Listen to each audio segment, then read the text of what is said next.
Welcome to the Athlon Sports NFL preview. We got a lot to talk about today, so let's just get into it. We got joining us today our NFL analyst, Doug Farrar, our NFL draft and just football guy in general, Luke Easterling, and we got Steve Driscoll, video editor, video guy supreme. Oh, yeah. And we're going to kick it off today with looking at players who moved teams. So which player on a new team do you think will have the biggest impact on their team this season? Luke, we'll start with you. Yeah, I'm going to go Geno Smith on this one. This is a guy who is, I think, the most underrated quarterback in the entire NFL, at least last year, maybe the last 2 or 3 years.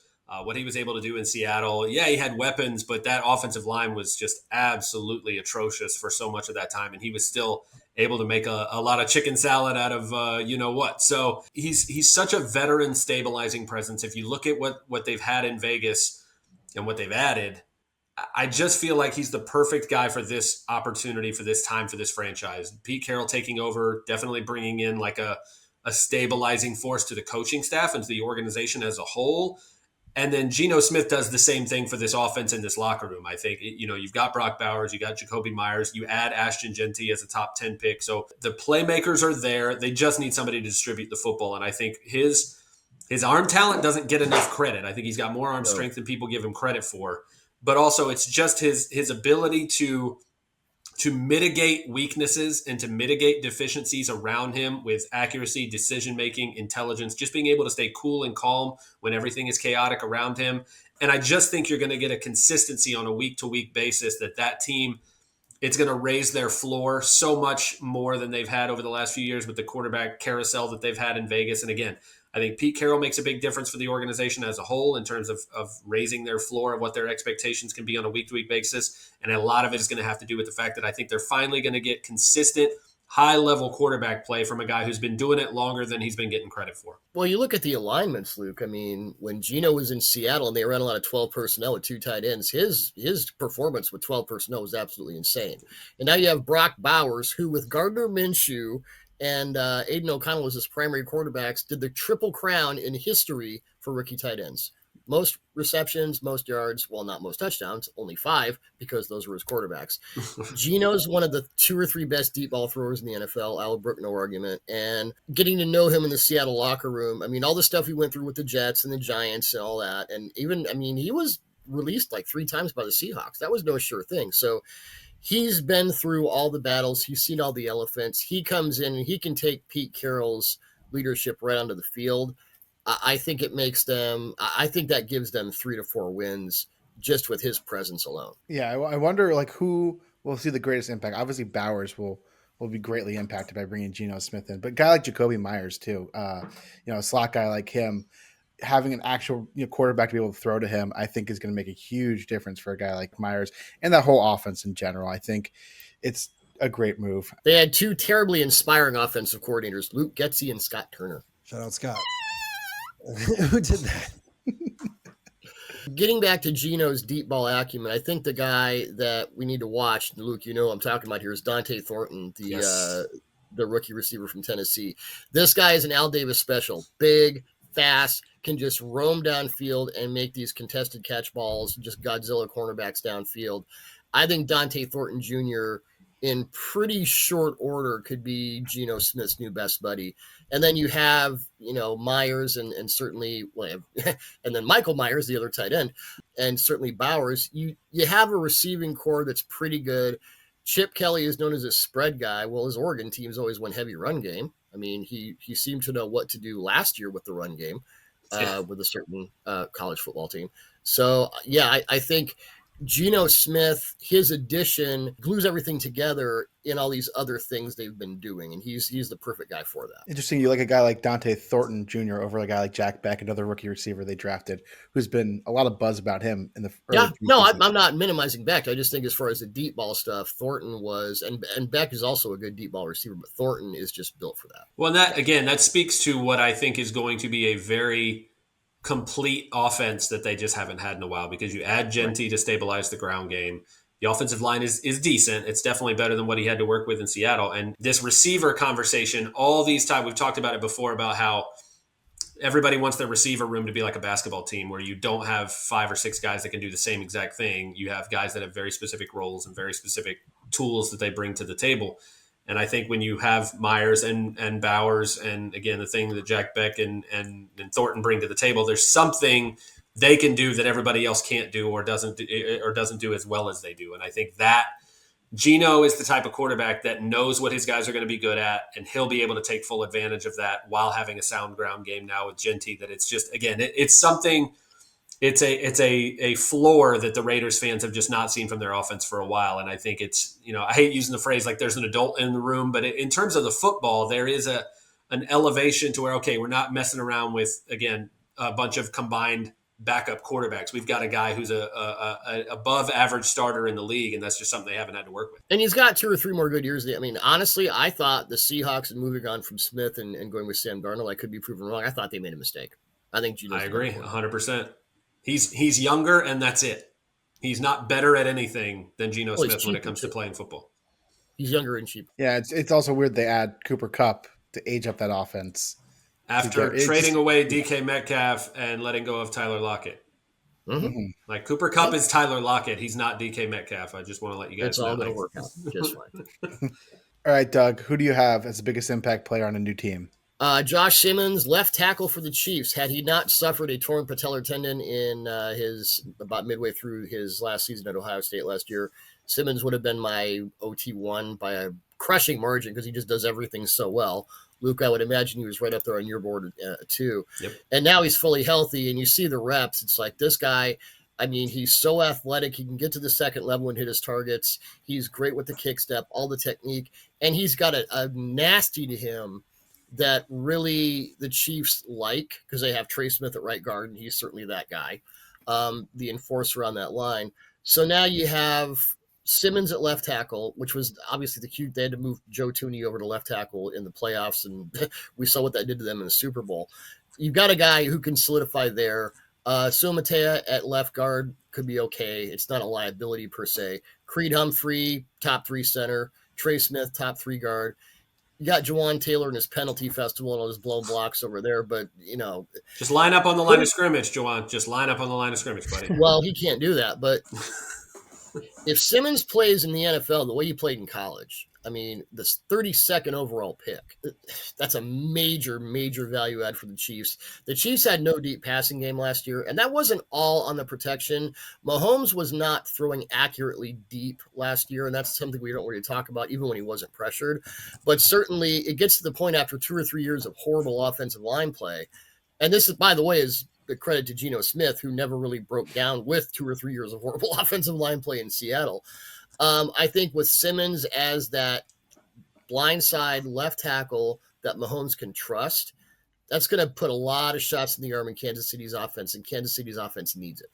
Yeah, I mean, he's a guy, like you said, going into that draft, even with the injury, I mean, I remember having him in mock drafts in the top 10 to teams like the Chicago Bears, and I was pretty comfortable with that. He ended up barely falling outside of my first round grades just because of the injury. And I still had the Chiefs trading up to get him at 24 in my final mock draft that morning of the draft. So the need and the fit was always perfect. I just never thought he'd get there. I never thought he'd fall that far because the position is too important. And if you go back to that tape, like you said, before he got hurt, that was top 10 tape. I mean, that was dominant left tackle. There's no physical trait that's missing in terms of arm length or athleticism or power or anything. And so the position is too important. The need was so big. I mean, there's just, if you look around the league, I don't know outside of teams that desperately needed quarterbacks, I don't know that there was a position of need that was greater in the NFL that could make a more immediate impact for a team that obviously expects to be in the conversation to win the Super Bowl again than getting Patrick Mahomes a franchise left tackle and to be able to go out and do it, because it's just not that easy. And so I think, again, without the injury, Simmons is probably a top 10 pick. To get him where they did without having to move up at all, I thought was an incredible move by Brett Veach and that front office. Their patience paid off. They've been looking for that guy since they got blown out by the Bucs in the Super Bowl. It's been a constant problem. And for it to be a problem to that degree for that long, that's kind of confusing to me, but I think they've finally found the guy. If he can stay healthy, this is the guy they've been waiting for since that game. You have to go back to like Eric Fisher's development. It's hard to find a left tackle that hits. And the other thing about Simmons is, and this is another reason that's remarkable, he went all the way to 32. This was the class, right, of Yes, he could be a tackle, but he's probably a guard for, even really high drafted guys like Will Campbell of the Patriots. We still wonder this about. You put on Simmons tape, you don't even think about it. He's a tackle. He's a left tackle. He's an NFL left tackle. He's a potential Pro Bowl NFL left tackle right now. And you got him with the 32nd overall pick. Some teams know how to do this. Steve, who do you have as your most impactful new player? I feel like this one's going to get a little bit of hate, but I'm going with Aaron Rodgers to the Steelers. Like, I know he's old, but I don't think he was nearly as bad as a lot of people think he was last year. I think it was a little bit of the media stigma, how he's kind of, he's kind of an a-hole a little bit. So I think people kind of underrated him a bit last year. Him and Garrett Wilson actually did do pretty decent last year. I think he's underrated. I think Aaron Rodgers is a way better leader than Russell Wilson, and I think the Steelers are going to greatly benefit from adding him to the team. I won't argue that it might be partly the perception of him in like as a person or a teammate or whatever you've had over the last few years, but I just think as a player, I don't know that he elevates that team. I just don't. I think there are issues that are still there. I think he's a average quarterback at best at this point in his career. And again, this speaks to how unfair it was for Tom Brady to be so damn good in his 40s that we look at a guy like Aaron Rodgers, who is probably the closest comp, right? I mean, this is a guy who's in his 40s, but is a first ballot Hall of Famer who's been an elite quarterback for most of his career and maybe the most talented thrower of the football I've ever seen in terms of Yeah, I mean, I can't take that away from him. In his prime, I think he was the best at that. And even still, his ball placement and things that he can do, I respect that. His ceiling and the way he is able to play at his best at his age compared to what Brady was doing in Tampa Bay in his 40s, it's just night and day. So I think there is still this bit of like, people expect him to be as good as Brady was able to be in his 40s, and I just don't think that's the case. I think he can be okay. I just don't know if it's enough to get, again, a mediocre football team that's been mediocre for a while. I think he's a mediocre quarterback, so I don't think at this point in his career he moves the needle for them very much. The thing is, I don't expect him to be Tom Brady in Tampa Bay. Like, that was next level. Even when the Bucs didn't win the Super Bowl and they lost to the Rams in the playoffs. That team was better, Steve. That team was better than the one that won the Super Bowl. Yeah, they were very legit. I'm not expecting Rodgers to be that. I just think Russell Wilson is so uninspiring. I think Aaron Rodgers is going to get these guys to rally around him. I think he'll be pleasantly surprised. Let me say that. Brady threw more touchdown passes in his 40s than he did in his 20s. That's still that record will never be broken. Stat, that's insane. That's ridiculous. Yeah. One of the reasons the Brady thing worked in Tampa, and Luke, you remember this because you were down there. Halfway through that first season, they got blown out by the Saints, and then there was the bye, and they all got together and said, "Okay, here's the stuff Arians likes, and here's the stuff Tom likes," and it really doesn't always converge. They weren't automatic schematic matchups, and Arians, like all smart coaches, said, "Okay, Tom, what do you want to do? Because you're Tom frickin' Brady." When you look at this fit, I mean, you look at that Jets passing game last season, it was very static, no motion, no real route concepts. Everything was ISO. Well, where did that come from? It didn't come from Nate Hackett. It came from the quarterback. That's what he wants. Arthur Smith in Pittsburgh, he wants to run under center. It's play action. It's boot action. It's a lot of motion. It's a lot of different sort of, sub route concepts. I mean, we make fun of Arthur Smith because of, the 3 tight end sets and, not getting the best guys the ball back in Atlanta. But he's got a very specific idea of what he wants to do offensively, and that's transferred throughout his career. That doesn't really fit with what Rodgers wants to do. So it's not so much Aaron Rodgers as an a-hole. Okay, fine. To whatever extent that does or does not matter on the field, I wonder about the fit. And I would say that in his early 40s, Rodgers would have to become an entirely different quarterback to succeed in this offense. And that's where the personality stuff comes in. Getting Aaron Rodgers to change that much for such an enlightened guy, I can't see it happening. So I think he has the talent to make it better. This is a team that from 21 through 23 had winning records every year with negative point differential. So they're good enough everywhere else. That's insane. That's another record they're playing. You guess that point differential up 1 point? They're a good team. Well, it'll be a few. I mean, I'm interested to see how it all merges because, and it's one reason I think Garrett Wilson was such an underrated player last year because there was never a target where he was in motion. There was never a target where he was given the advantage of a route concept at all. And yeah, Justin Fields is his quarterback, but it's still going to be better just because you've got a new staff who understands, hey, let's get our really good receiver in, positions to be successful. What a concept. As opposed to bending to your quarterback because he doesn't like this or that. We're looking at fantasy football now. And who are some players that you're not leaving your drafts without? Steve, I'll start with you on this one.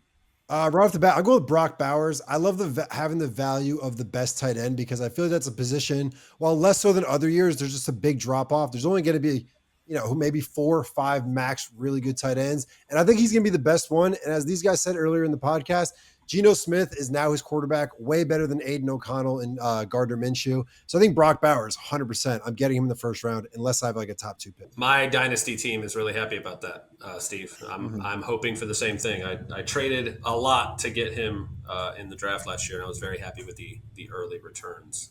But yeah, he's going to be the focal point of that passing game again, and rightly so. And Geno's going to elevate his ability. He's not going to have to work as hard to get those numbers, I guess, this year. And I agree with you from a fantasy standpoint too. It's him. It's Trey McBride. I mean, even Sam Laporta, now he doesn't have Ben Johnson, and how's that going to impact his value? I do think there's a huge drop off after those first few tight ends, and I think he's the best one, and he's the youngest somehow too. So it's just everything's setting up for him to have a big year. Hope he stays healthy, and again, my dynasty team will be very happy about it. Trey McBride is the guy you want if your league is heavy on receptions and doesn't care about touchdowns. Just curious, why do you think tight end value dropped off so hard over the last couple of years, in terms of using them as offensive weapons? I think, first of all, it's hard to find guys with those skill sets. Those are only so many human beings on the planet who can do the things at that position that it requires. And part of this, and I'm sure Doug can speak to this better than I can, it's guys like George Kittle who don't just create matchup problems down the field, but they will whoop your ass in the blocking game, like in the run game. And what that does for your offensive coordinator is so important because it means that I can put you anywhere and I'm not telling the defense what we're doing. Because if you can't block and I put you in a formation or an alignment that makes it seem like you're going to, they know we're full of crap. They know already I'm not running the ball here. I'm running play action. I'm motioning out of this. I'm shifting out of this because they know damn well that whoever that tight end is can't block in line and can't handle the defensive end and set the edge. So they're going to do something else with this play. So when you have guys like Bowers, who obviously in that Georgia offense, you're no block, no rock if you're playing for the Georgia Bulldogs. Mm-hmm. And again, George Kittle is a prime example, really, if you played anybody at Iowa as well. If you can do everything really well as a tight end and still be a dynamic playmaker down the field and create matchup problems, those guys are so hard to find, man. And that's why there's only a few that do it super, super well. Because most teams, that's why they're in a lot of multi-tight end sets, because you have to have another guy who can just block really well. If you focused on the guy who can catch really well, you got to have those differing skill sets. It's really hard to find guys who have the size and the skill set to do it all at an elite level like those couple of guys. And I think, with Bowers, with McBride, with Laporta, you're getting these young tight ends coming into the league with a lot of production value. It's just, it hasn't happened year after year like with Kelsey and Kittle and those other guys. And, Kittle's still at about his peak. Kelsey is not. It's just the attrition has finally taken hold. His, all his per catch numbers are just not anywhere near what they used to be. And that it happens, now he's the master of the whip route. Whereas it used to be the seam route. Now it's 5 yards and out, 5 yards and out. That's what it's Devo. It's whip it good left, whip it good right. That's the whole offense now. But I think overall you're getting a next wave of tight end production value that's coming and will expand itself in 2025. It just hasn't happened year after year yet. Doug, why don't you give us your 2 players you are targeting in your fantasy drafts? I'm going to start with receiver Emeka Egbuka from the Tampa Bay Buccaneers. And let's start with the fact that Chris Godwin, injury-wise, we're still wondering. Jalen McMillan looks like he's going to miss about half the season with a neck issue. I know that Baker Mayfield has said, post Liam Cohen, he wants them to push the ball down the field more, which, if so, is good news for Mike Evans. But there's a reason they got Egbuka in the first round when they already were quote-unquote loaded at receiver. And now you're finding out why, because they're going to have to throw the ball to someone besides Evans and Cade Otton. Red zone master Cade Otton to us. And Egbuka just comes in with that kind of that Tyler Lockett, Jackson Smith and Jigba, Cooper Kupp slot outside. It's immediate. We've already seen it in the preseason.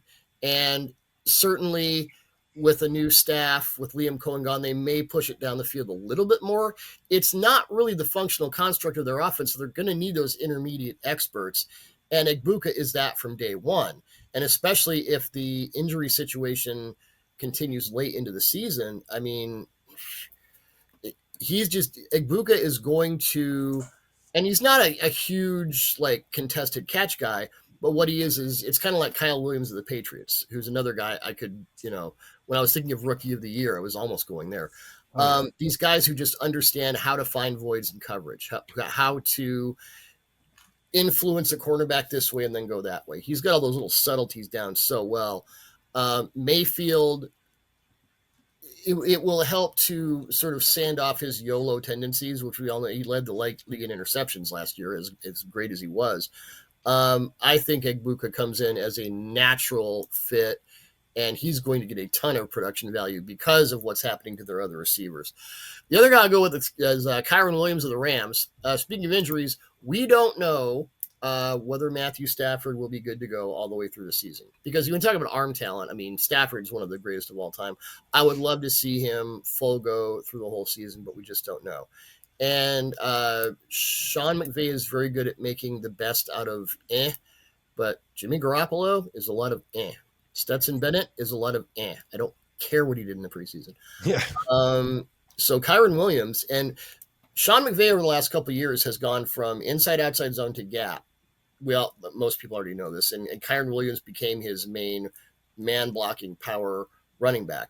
Last year, they went back to more mostly inside zone. They brought back a little bit of that. And Williams was just as good in that regard. So McVay now knows whatever I do, this guy can run it. And, he had good production last year. I think they're going to have to be a bit more of a run-heavy team in 2025. And, yeah, Blake Corum's good, but he's more of a pure gap runner. I think Kyren Williams is proven, and they gave him the contract to, validate it. I think Kyren Williams is now a feature back in an offense where they're just going to have to run the ball more, and those are the guys you want to follow. Do you not worry about the fumble numbers from last year? Not per se. Fumble numbers tend to go back and forth. I think they're definitely going to be a run-heavy team. I think if I'm purely looking at this from a fantasy perspective, I think that Corum's presence and the fact that they spent another fourth-round pick on Jarquez Hunter out of Auburn, who I know they really like, I think it's going to be much more committee than I would like as a fantasy owner if I'm going to have to pay top dollar to have Kyren Williams and assume he's a feature back. I think those other two guys are too young and they spent too much on them. Corum as a third-round pick the year before, to not have them involved enough to where I would just be annoyed with how much they siphon away from Kyren Williams. Emeka Egbuka, obviously, I'm a Bucks guy, and so I'm going to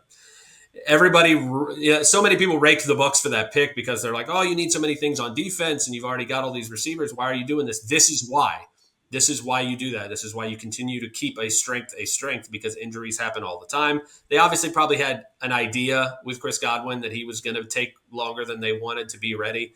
Obviously, you didn't see anything coming with Jalen McMillan until that injury happened last week. But Egbuka as a player, again, Doug kind of alluded to it. He is Chris Godwin. Like, he is that perfect number two who in that offense, if there was no Mike Evans, he would be the number one because he can line up everywhere. He's tough enough to stay close to the line of scrimmage and block and move all around the offense and catch the ball over the middle.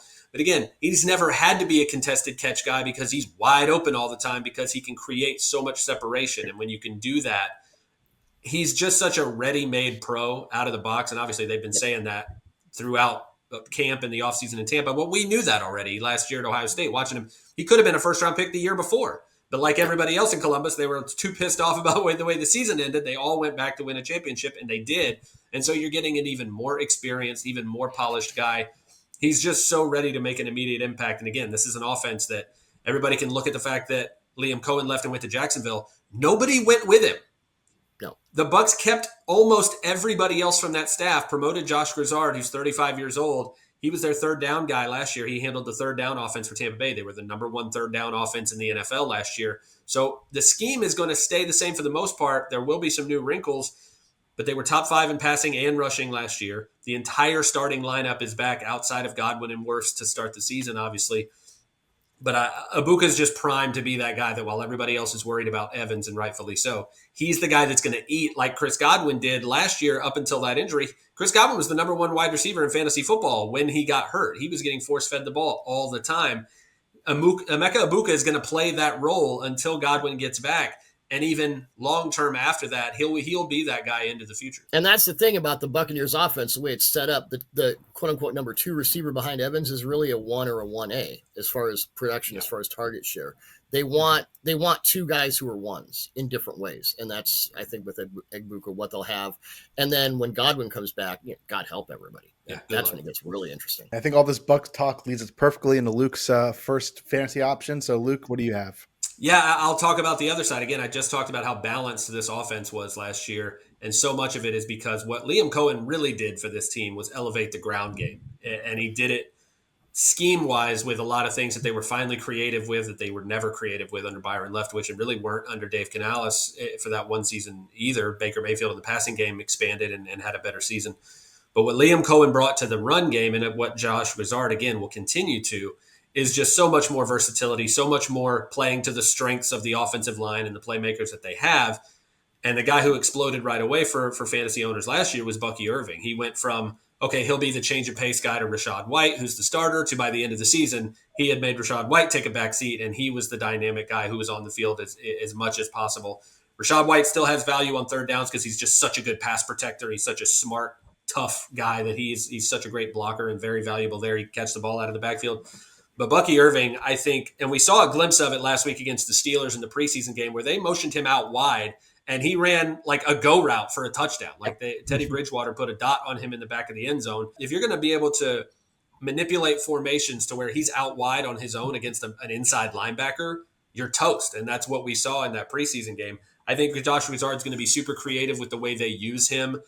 And I think, again, you look at a passing game that's going to have so many weapons. Baker Mayfield coming off a 4,500-yard, 41-touchdown season. And, oh, by the way, they had a top-5 running game. And so all those guys are back. I think Bucky Irving is going to be even better than the version we saw last year, who was already, over 1,000 yards rushing, had a bunch of receiving yards as well. I think he's just such a dynamic player in all 3 downs, especially in PPR leagues. He's going to be one of the most explosive runners on a week-to-week basis, even when everybody's healthy.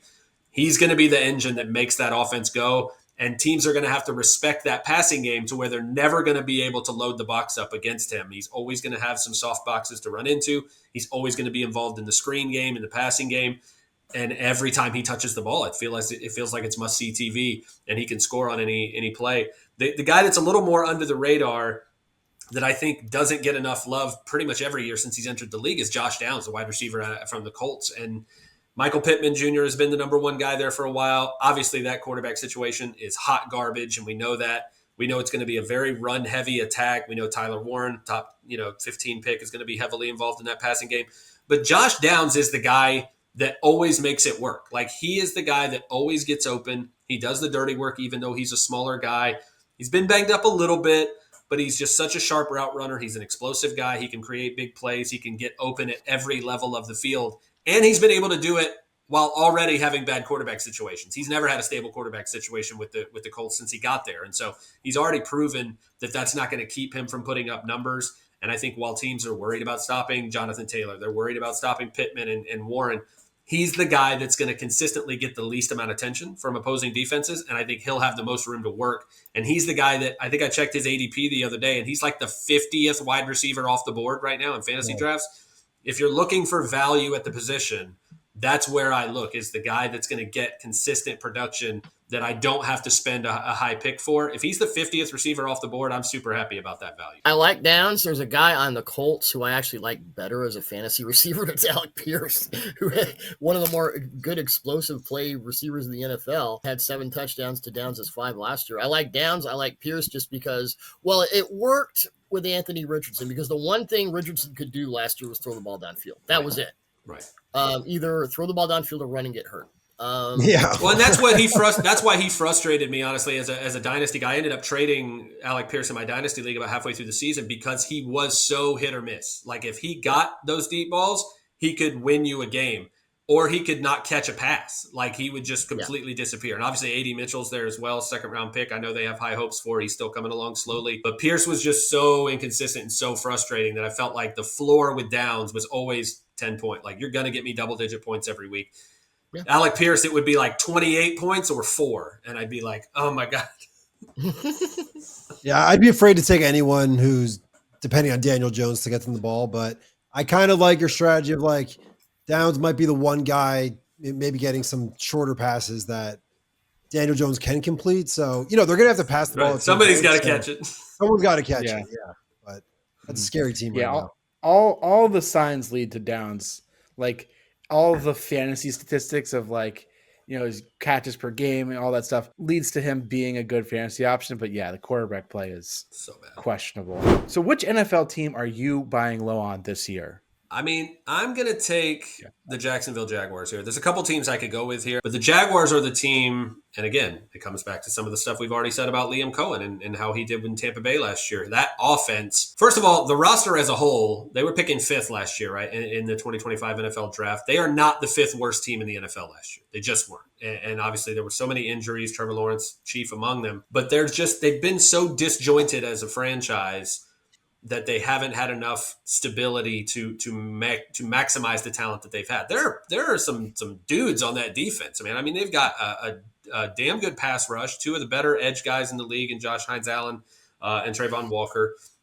They got one of the better sets of linebackers in the league. They have got playmakers on the defensive sides of the ball. If the offensive line can even be decent, you've got an offense with an extremely deep backfield with Travis Etienne. You've got Tank Bigsby. They've added 2 rookies in Bashal Tutin and LaQuint Allen, a late-round pick out of Syracuse, that I think that backfield is going to be just fine, and a bunch of different roles they can play, a bunch of different guys with different skill sets. And you got Brian Thomas Jr. coming off an incredible rookie season.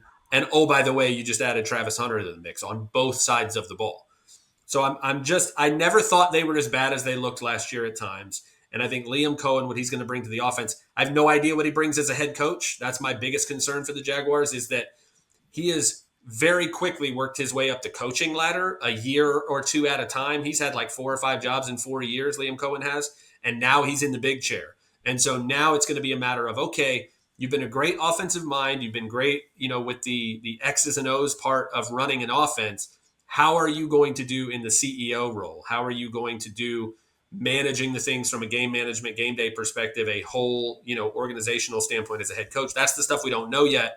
But I just think he's going to transform this offense. I think if he can do anywhere close to what he did with Baker Mayfield last year with Trevor Lawrence, who has obviously all the talent and physical tools in the world, and if they can stay healthy, that offensive line just has to hold up a little bit. And I think the Jaguars are going to remind people that they shouldn't have been picking top 5 last year. They're not that bad of a football team. And I think they're in a very winnable division. 2 quick things about the Jaguars offense. Number 1, Bishal Tutin is this year's Bucky Irving if he can hold on to the damn ball. Please. Secondly, from weeks 13 through 18, Brian Thomas Jr.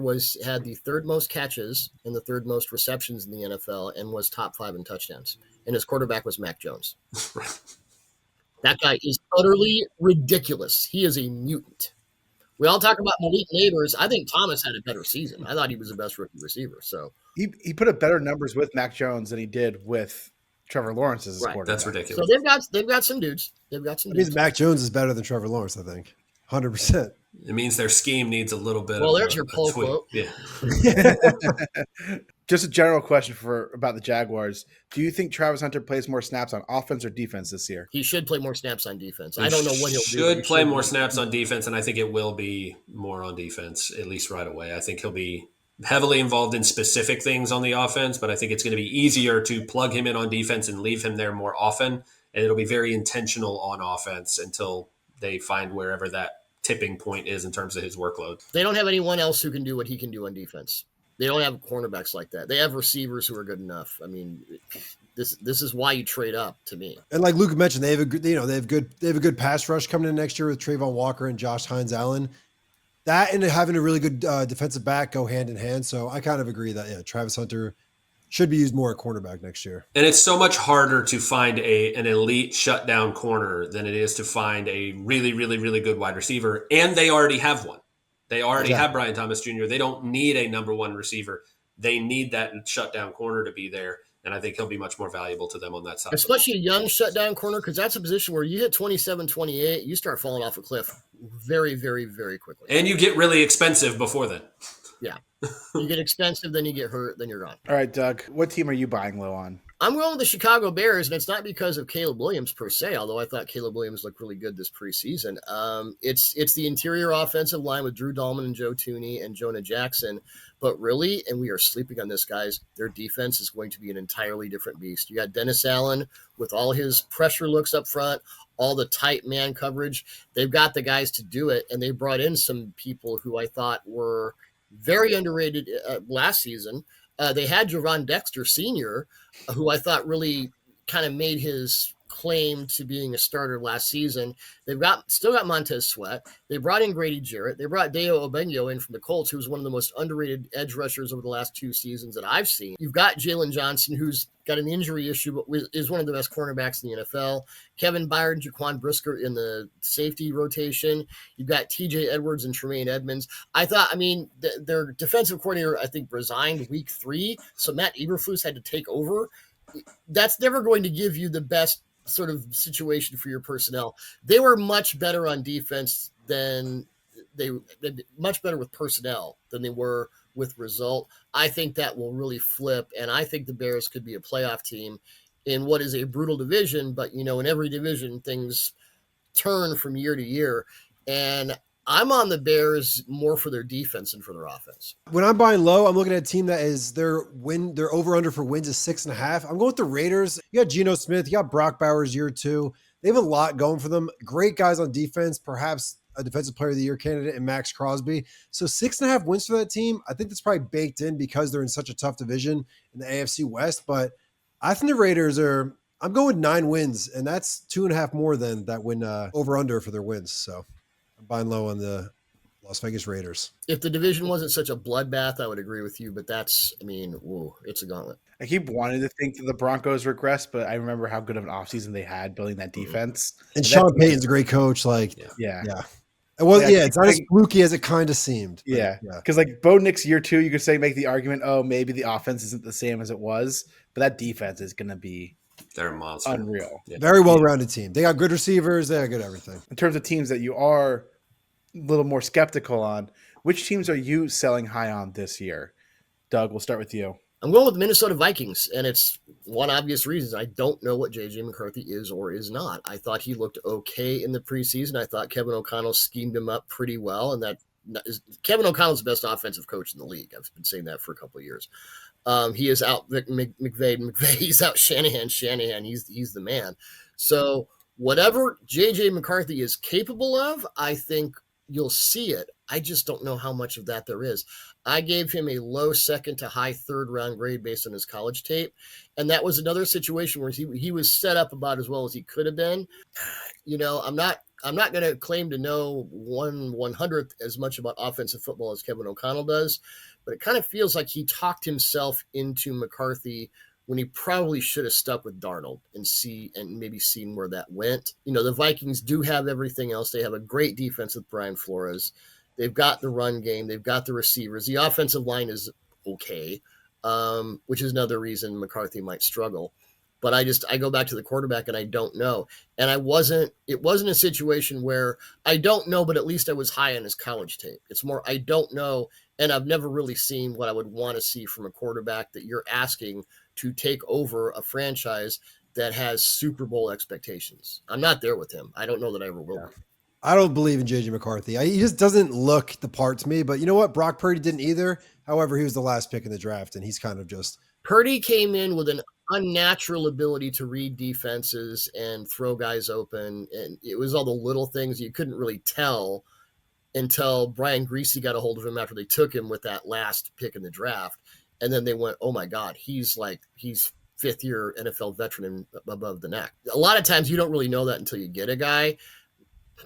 O'Connell's had McCarthy for over a year, so we'll see. Mm-hmm. Yeah, I'm with you, Doug, on McCarthy. I think he's gonna have to be somebody for the Vikings that we never saw him be at Michigan, and that concerns me.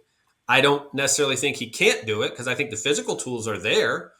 But when you're asking a guy to jump to the NFL and now be a more a bigger part of the engine that drives the offense and drives the team's success than he had to be in college. I think that's risky business. Not that, again, I don't think he's got the playmakers around him. I think the defense is there. They've quarterback proofed that team probably as best as they could this offseason. But he's just such a wild card. I don't see it. The team for me is the Dallas Cowboys, and I don't know how much I need to say other than that for 3 decades, the expectations of that team's success or standing in terms of how good they are relative to the rest of the league has never met reality ever. And so I think that again, the way Jerry Jones operates and the way he speaks about his franchise, like he's a brilliant businessman who's created a very valuable thing in his franchise. But if it's about winning games and winning championships, it's not. He's not gotten the job done, and it's not changing anytime soon because we're seeing the way he operates with the whole Micah Parsons thing. Even just waiting till the 11th hour for extensions on Dak and CeeDee Lamb, it's just an organizational thing that I think that the expectations for that team are always going to far outweigh the product we get on the field. And it starts at the top. I think it's going to take a complete structural overhaul to get an actual general manager who can actually build a roster and not have a locker room culture that looks at what's happening with Micah Parsons and goes, if that guy can't get paid on time, what are any of us doing here? And so we can get into the nitty gritty about the fact that they don't really have a running game and they're trying to rebuild the offense. And now they bring in George Pickens. And how is that going to impact the chemistry of things? Is he going to be able to finally maximize his talent without, ending up fighting blockers 18 yards out of bounds? And can the defense stay healthy? They've had some serious injuries on that side of the ball. I think they're going to miss Tank Lawrence a lot, especially as a run defender. There's just so much with that team that they're like, oh, they're the Cowboys. They've got Dak. They've got a shot. I just think they're going to continue to underwhelm every single year, and that includes 2025.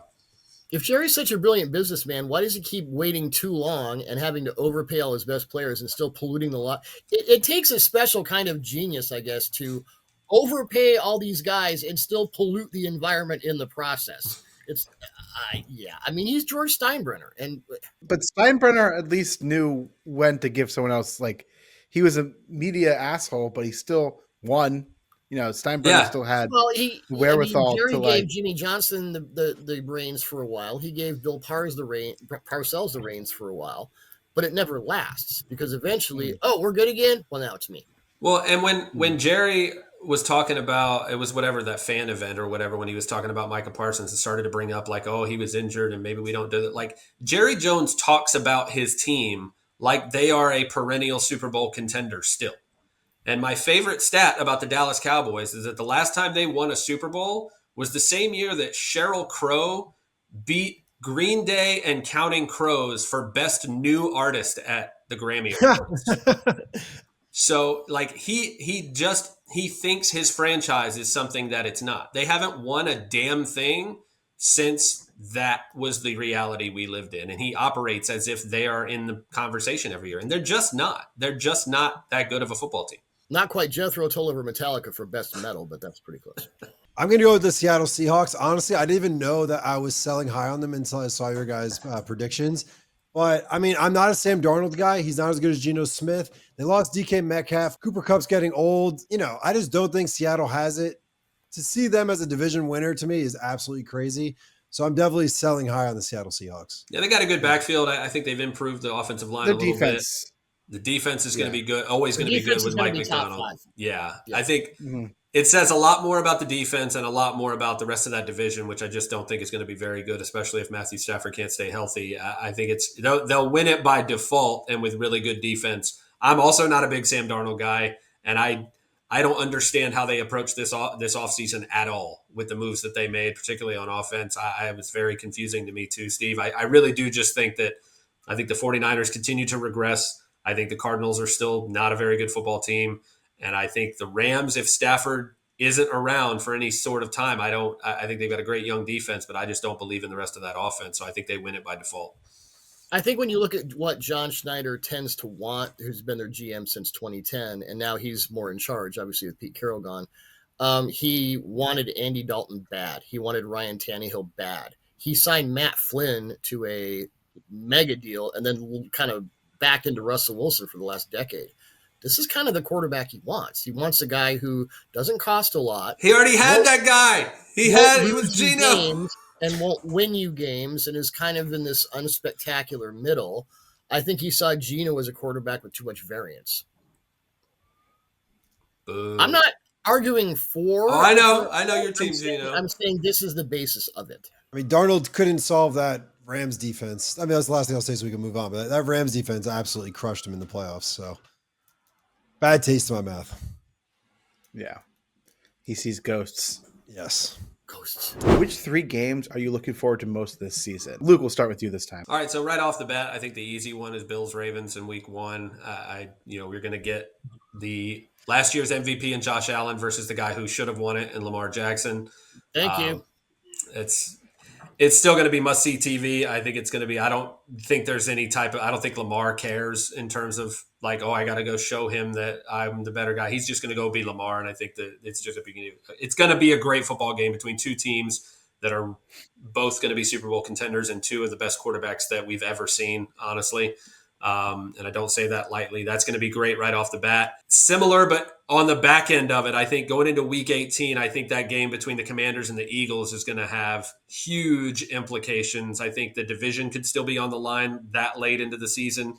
I still think the Eagles win that division, but I think the Commanders are going to be such a good football team, assuming they keep Terry McLaurin and make sure they pay him what he deserves. But I think getting everything – that team, what they were able to do last year, they're going to be a better version of that team this year, I think.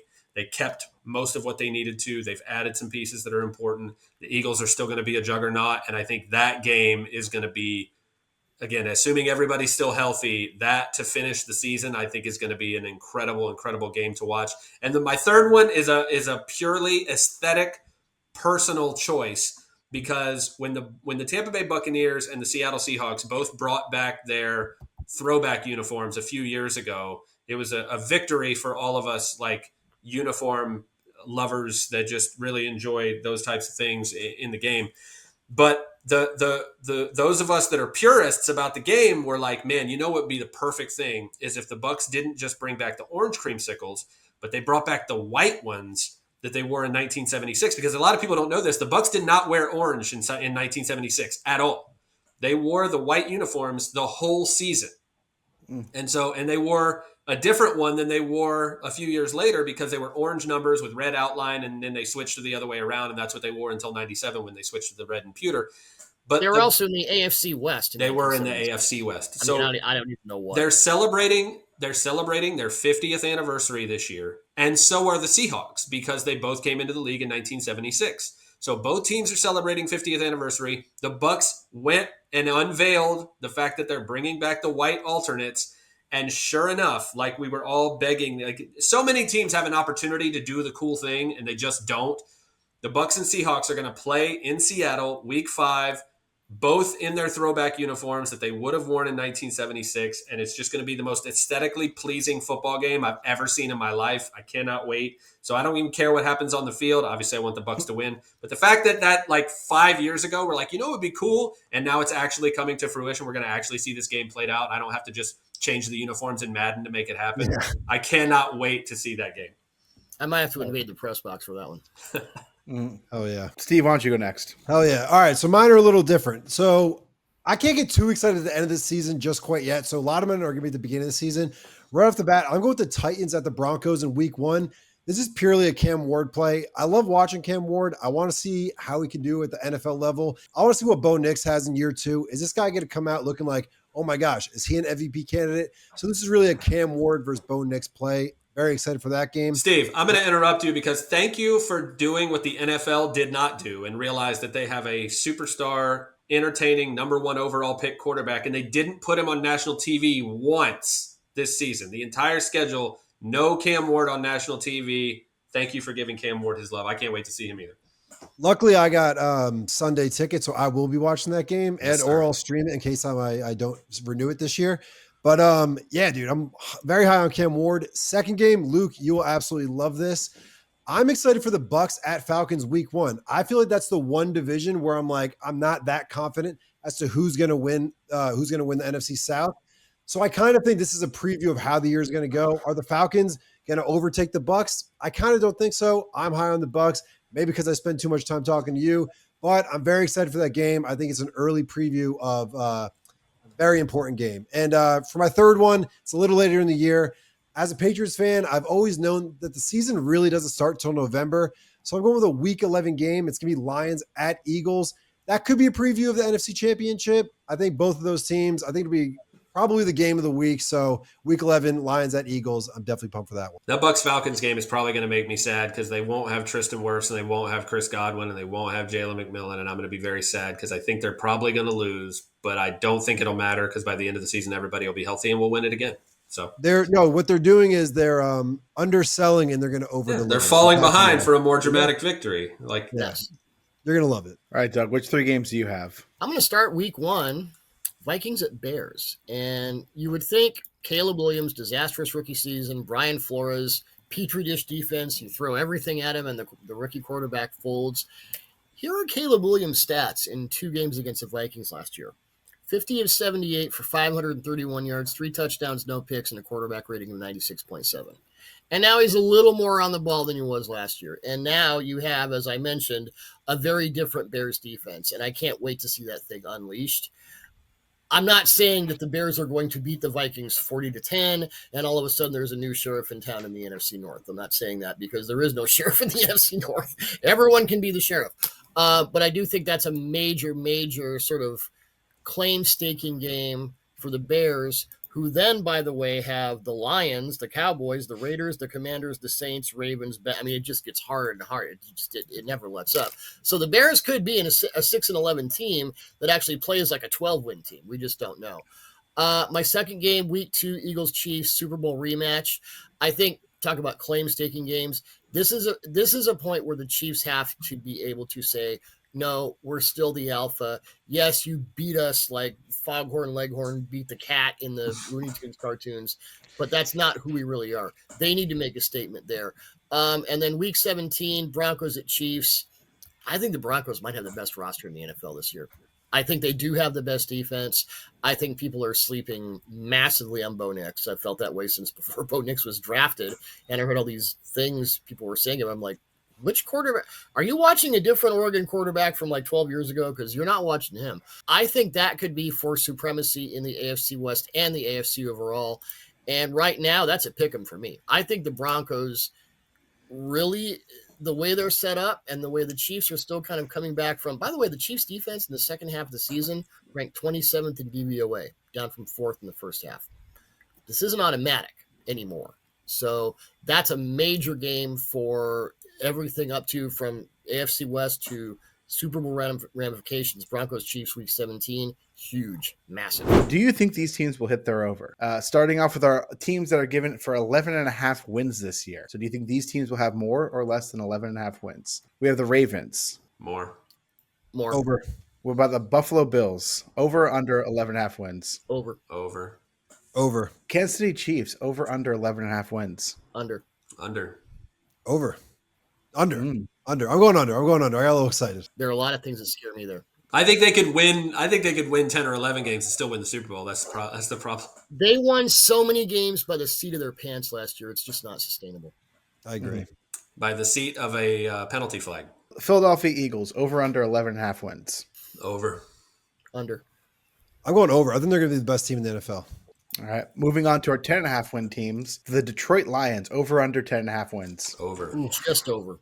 Yeah, that one's tough for me. Like, I'm like a little worried about them, but I feel like even if they're not as good as they were last year, they'll still be over. So the San Francisco 49ers, over under 10.5 wins? This was insane.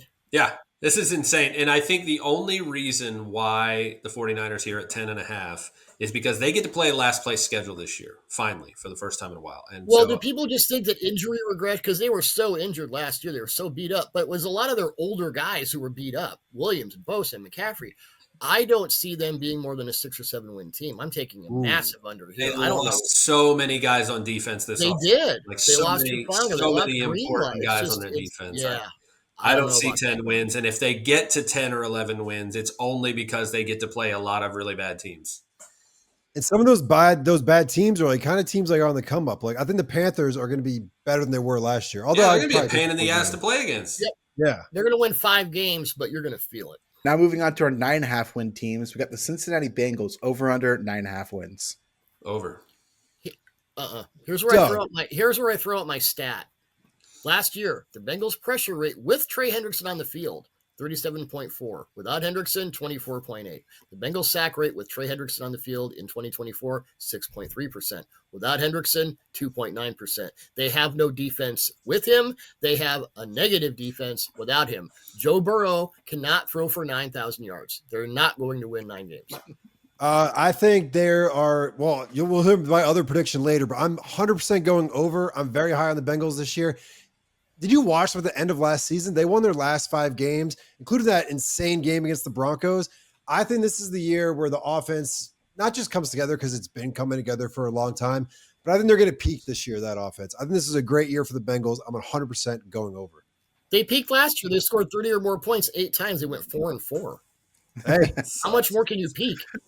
Yeah, somehow this defense might be worse than it was last year. Based on the Commanders, and they game, still don't want exactly. to, and they still don't want to pay the best guy on the defense. Like the only good player they have. What? That's a nightmare front office. The Denver Broncos over under 9.5 wins. Way over. At least for sure. Over.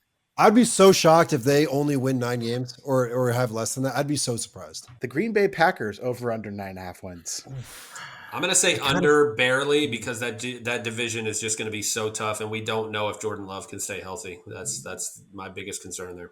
I'm going to go just over and give Jordan Love a little grace here, but I think they're about a 10 or 11 win team. I think they're a 9-8 team. I think the vibe is not the same as it was coming to last season. I don't know why. I'm under 9.5. Yeah, especially with Love already being hurt heading into the season. Yeah.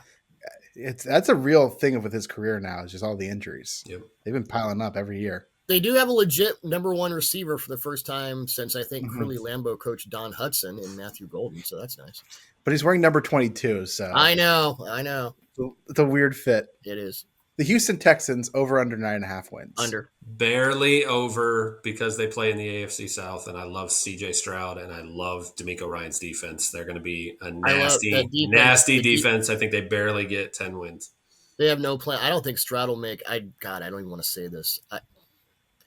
I'm not going to say it. There's a lot of protection issues that they did not fix. They sort of went. They made them worse, Doug. They traded away their left tackle. Like, we're going to trade away Laramie Tunsil. You're going to bring in Ed Ingram. Really? Okay. Bold strategy, Cotton. Let's see if it pays off for them. They're going to waste. They're going to waste a top defense, and it's terrible. But I see very little hope for that offense. I'm going to go over. I'm thinking like a 10-7 team. I don't think they're going to be the team that we thought they'd be 2 years after that CJ Stroud playoff win, but yeah, I think the Texans will win 10 games for sure. Apparently, the authorities disagree with your position.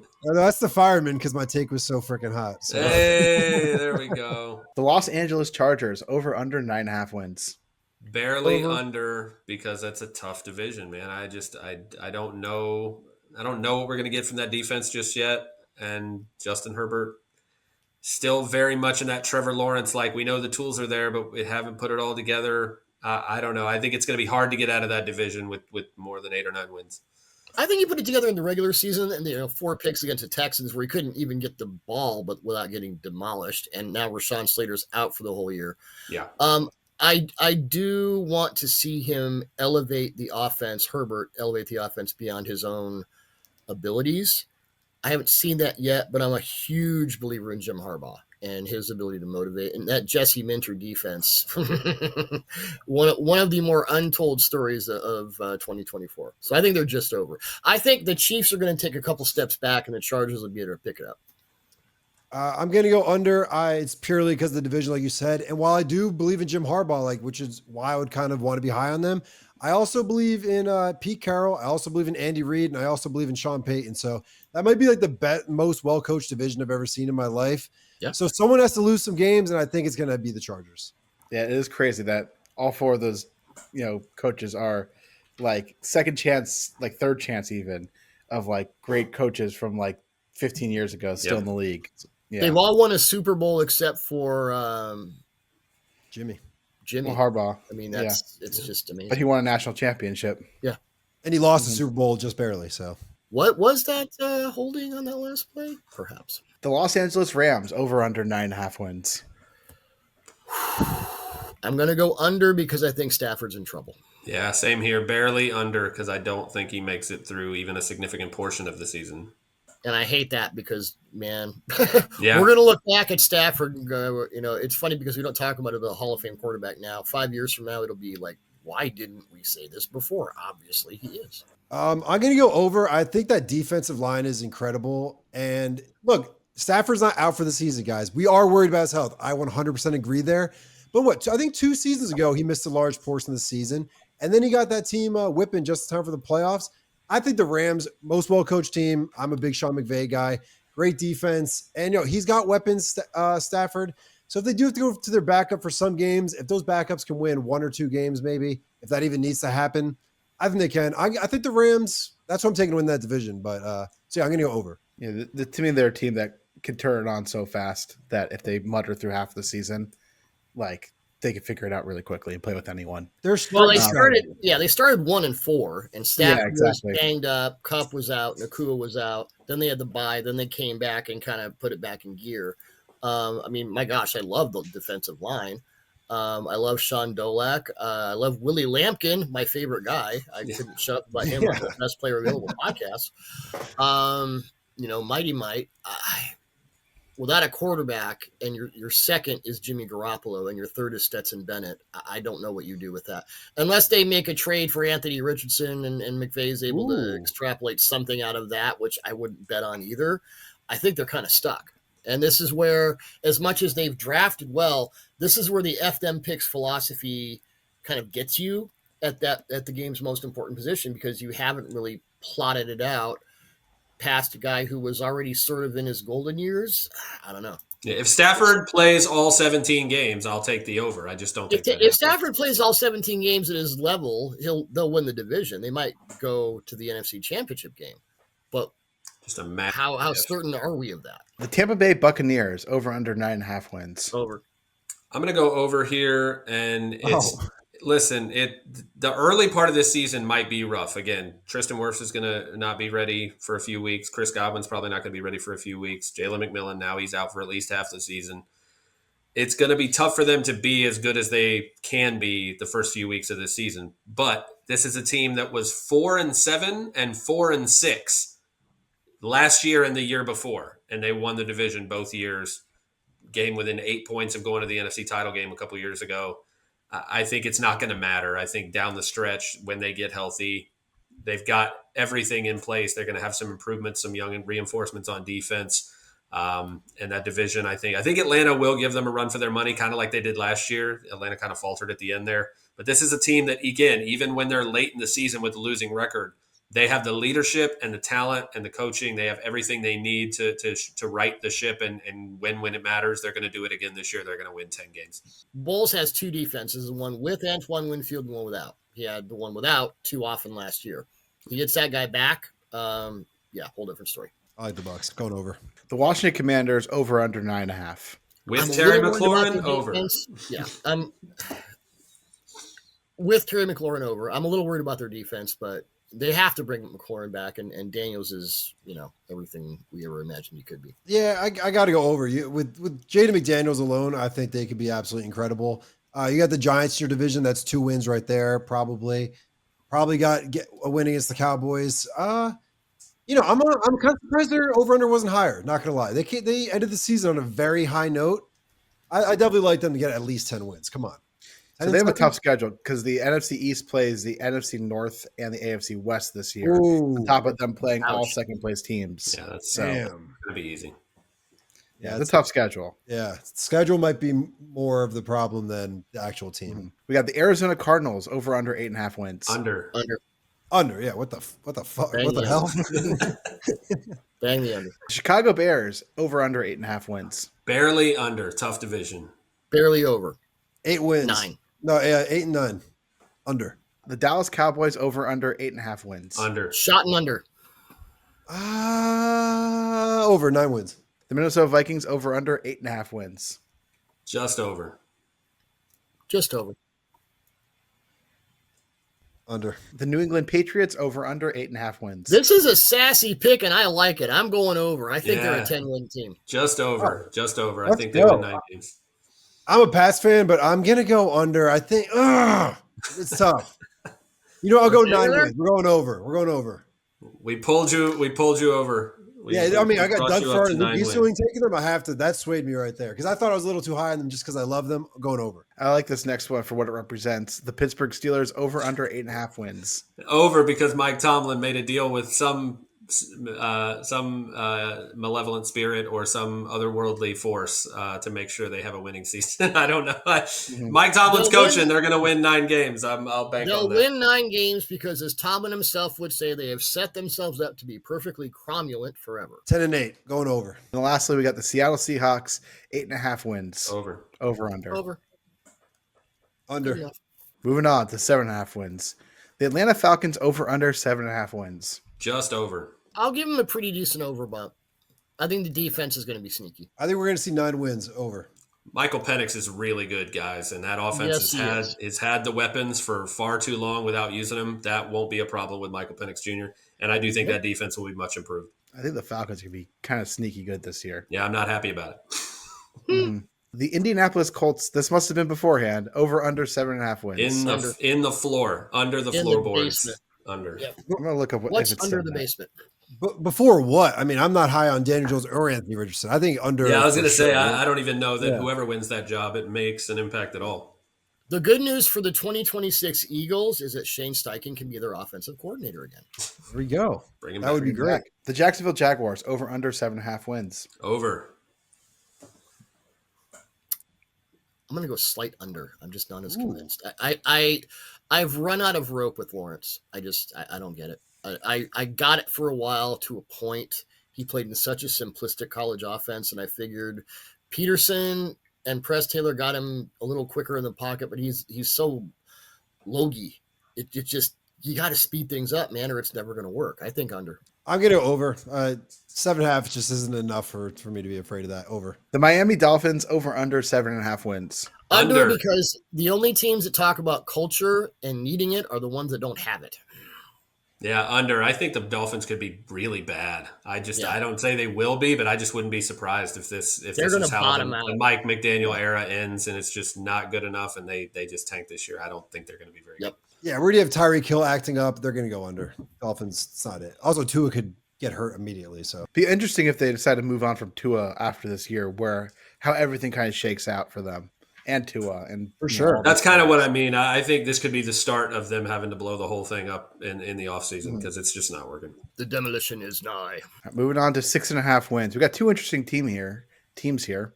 Carolina Panthers over under 6.5 wins. Under. I love Bryce Young's improvement. The defense is so bad. It's wretched. It's horrible to watch.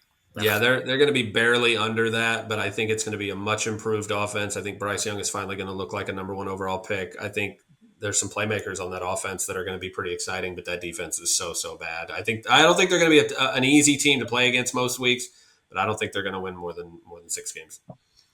Yeah, I feel like 7 games would be a huge win for this team, and I just don't see them leaving the season being like, wow, that was a great season, so I'm going under. The Las Vegas Raiders over under 6.5 wins. Over.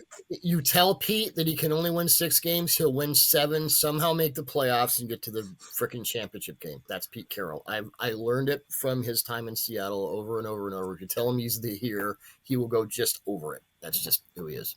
Yeah, it's going to be a tough division, but I think they get at least 7 wins. They're going to be a tough team. Hell yeah, definitely over. I'm high on them. New Orleans Saints over under 5.5 wins. I believe at this point, Luke Easterling is the starting quarterback for the New Orleans Saints. Am I correct, Luke? No. My rotator cuff says no, thank you very much.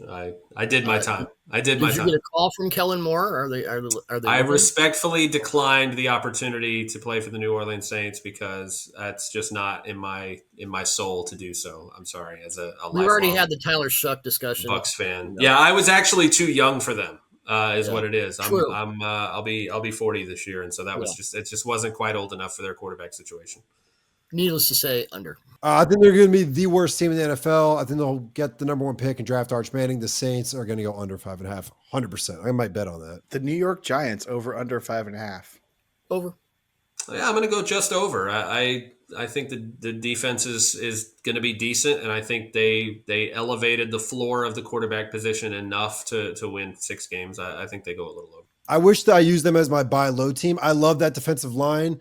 The quarterback situation, I mean, I think, first I'm going over 100%. But, you got Malik Neighbors year 2.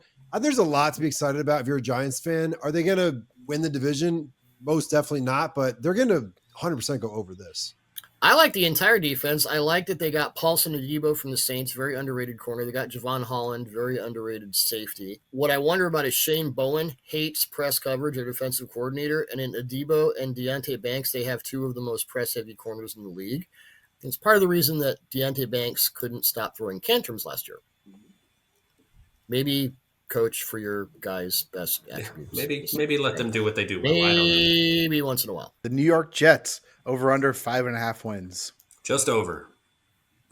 I'll go over. Under. Justin Fields, I can't rely on him as a every week starting quarterback. I think they're going to go under for sure. And last, we got the Tennessee Titans over under 5.5 wins. I'm going to go just over. I think Cam Ward is really, really damn good, and I think that they're going to be just good enough everywhere else to win six games or so. I think they're going to go over this. Over. You know which quarterback in the 2024 draft was utterly ridiculous in the pocket because no one talked about it because he was so great outside the pocket? Jaden Daniels. You know who that guy is this year? Cam Ward. Best quarterback in the NCAA from the pocket last year. That tends to transfer. Titans will go over. He does have that Jaden McDaniels calmness to him. I really do like Cam Ward. You keep saying Jaden McDaniels, and the Timberwolves fan in me is like, dude, that's not him.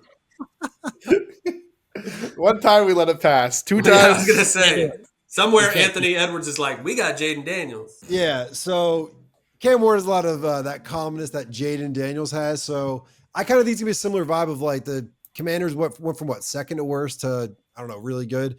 Titans aren't going to be as good as that, but yeah, 5.5. I think in that division, why not see 6 wins? Come on. And lastly, we've got the Cleveland Browns who bottom out at 4.5 wins over under. I'll go over only because their defense was so beat up last year. They have the best defensive player in football in Myles Garrett. Denzel Ward is like a top 5 corner when he's healthy. I mean, yeah, the quarterback situation obviously is what it is, but I can see them getting 5 or 6 wins just based on the defense. But Yeah, I think same a here. major comeback.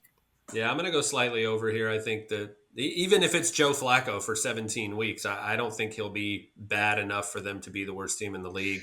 And that defense is too many playmakers on it. And Myles Garrett, I think, is the best defensive player in football still right now. That's better than 5 wins.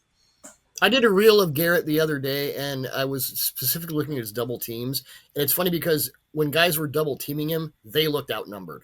It's just like, wow. I like those odds. Yeah, I don't think you could have the best defensive player in football and win only 4 games. So I'm going over. Tell the 1992 Seahawks that. Oh, I was born that year. They wouldn't. I couldn't speak. Cortez Kennedy, baby. Tez. We love you, Tez.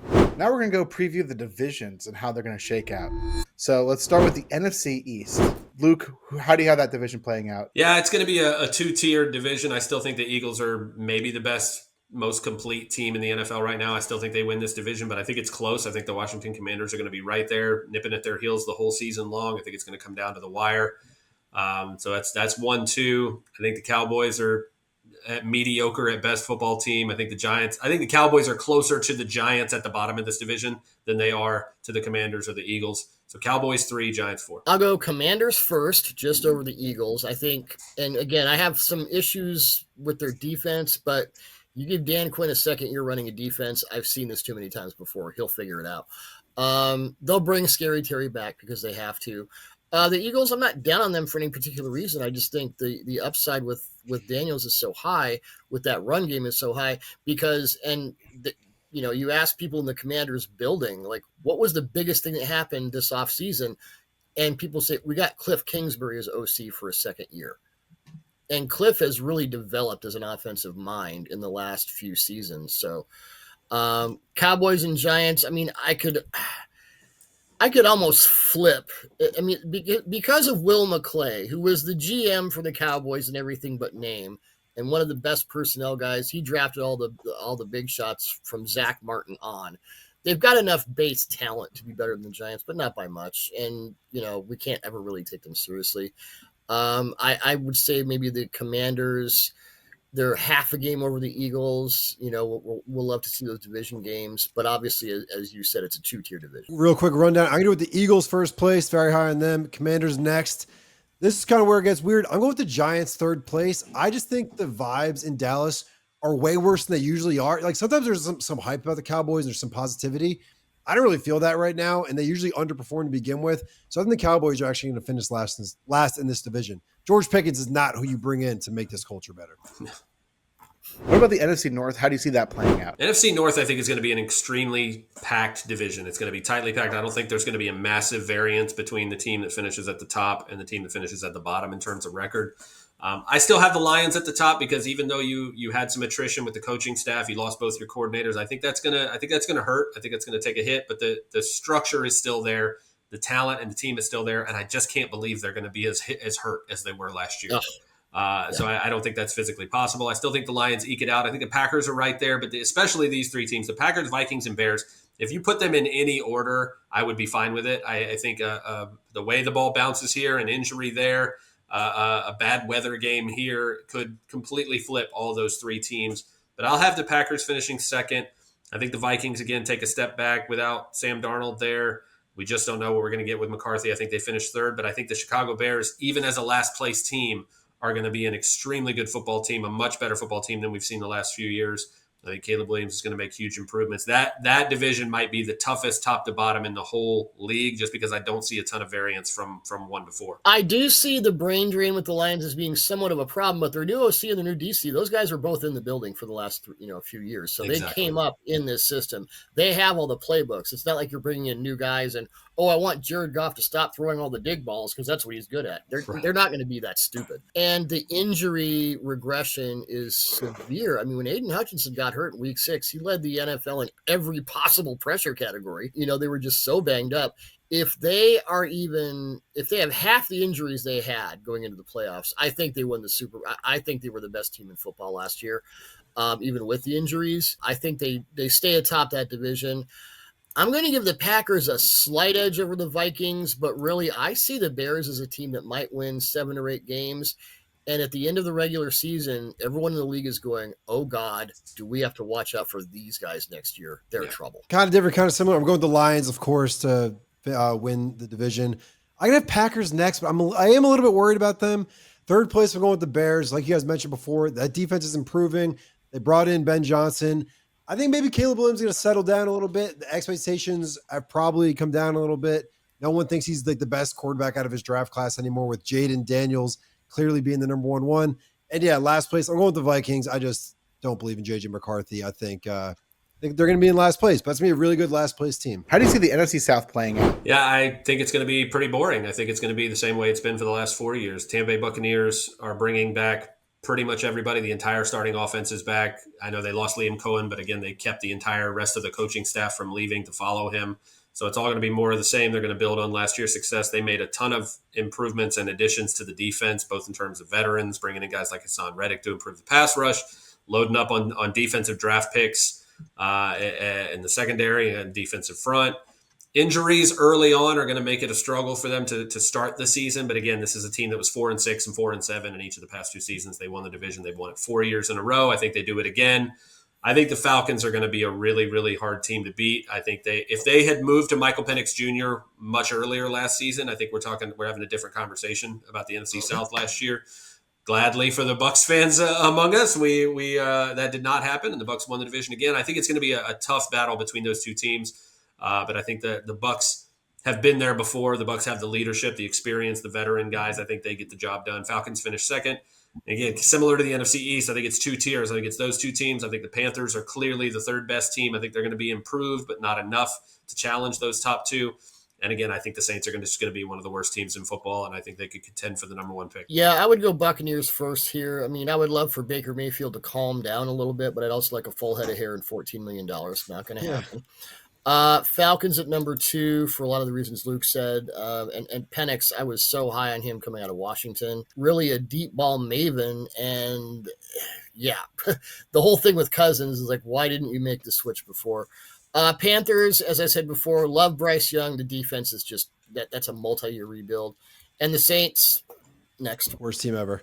I'm going to go with the Falcons. I just think it's all kind of coming together at the right time. You got Bijan Robinson, Michael Penix, Kyle Pitts, Drake London, all kind of guys who I think they're young, but I think they're kind of getting to that experience territory. So I'm going to go with the Falcons to win the division, even though I kind of like the Bucs as a person.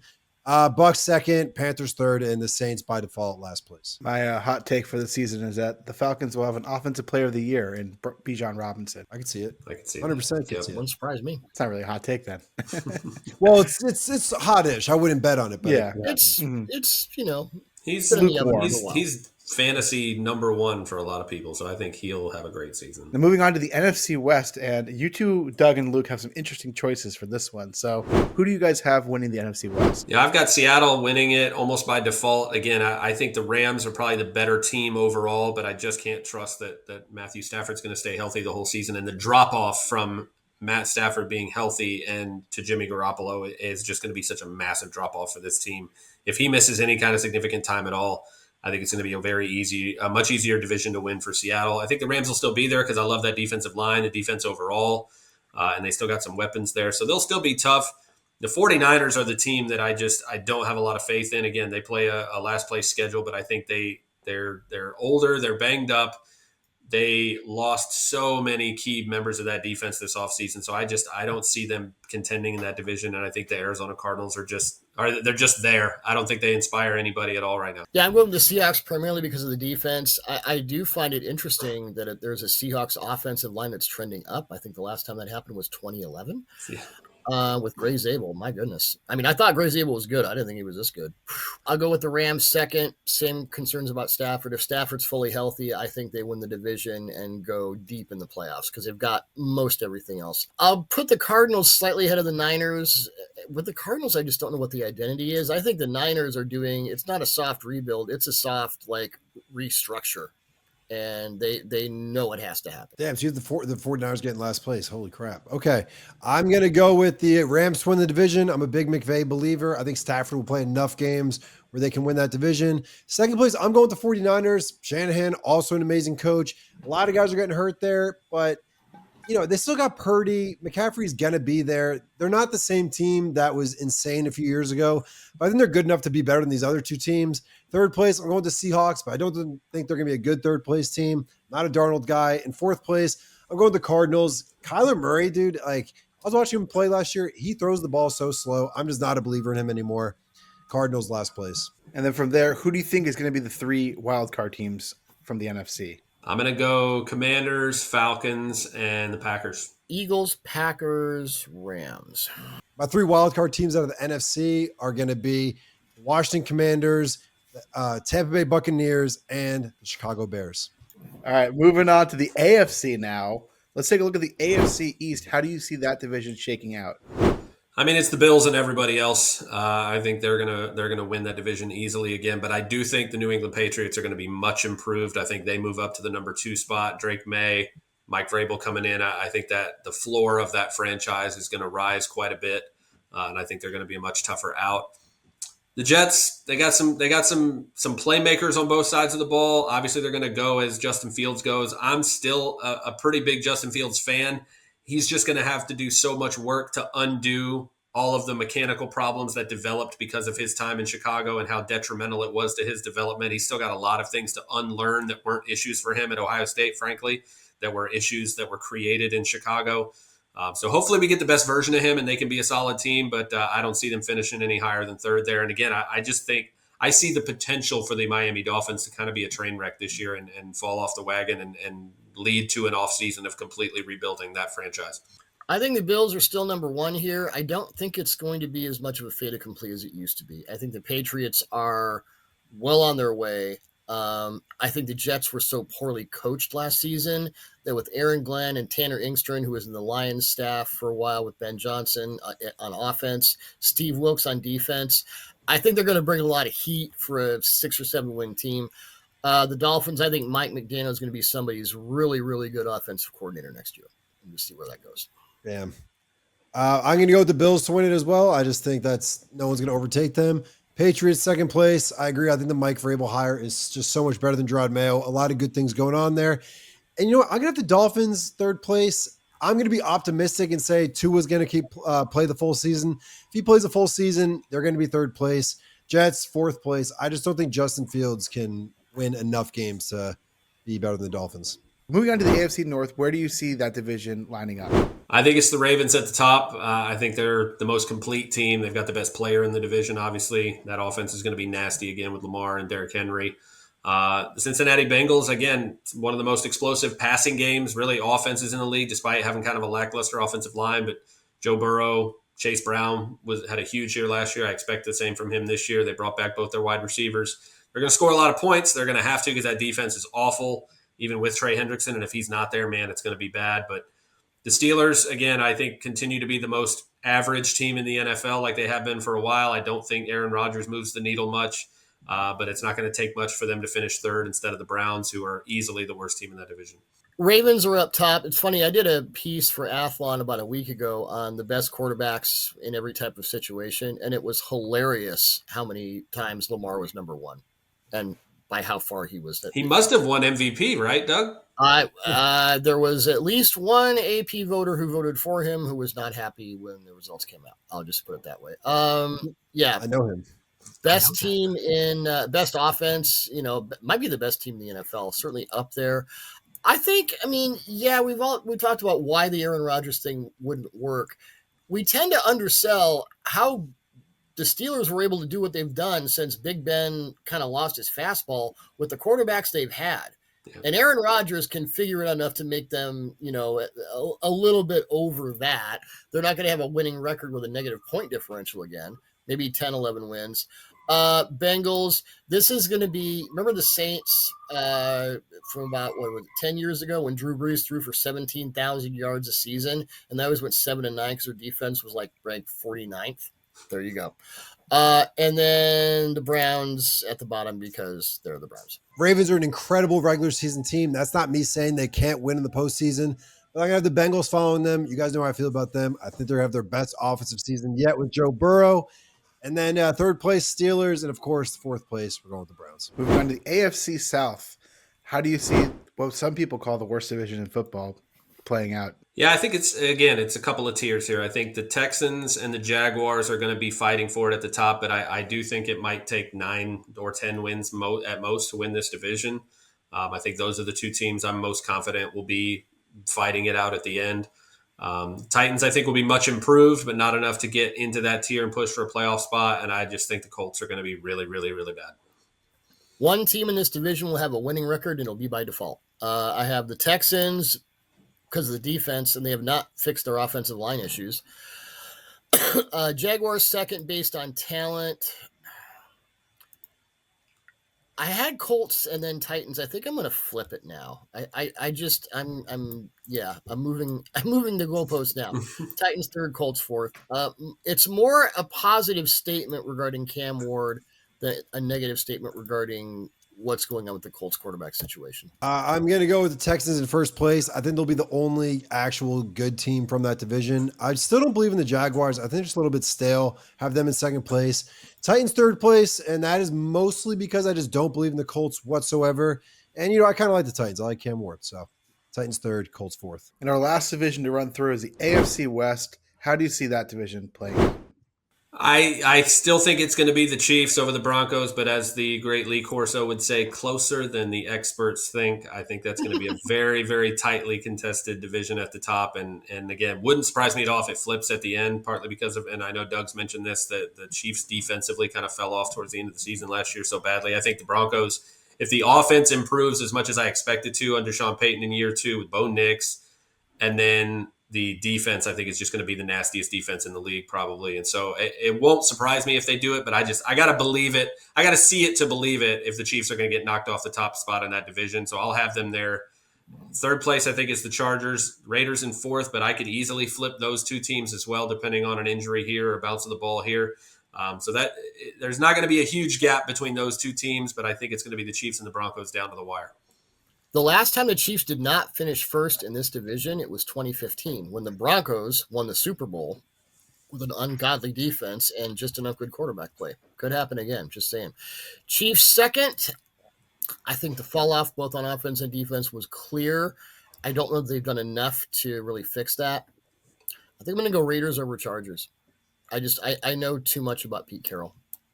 I contemplated it. I'm not going to lie. I could easily flip the Chargers and Raiders there. Vibes are down in LA, in that side of LA.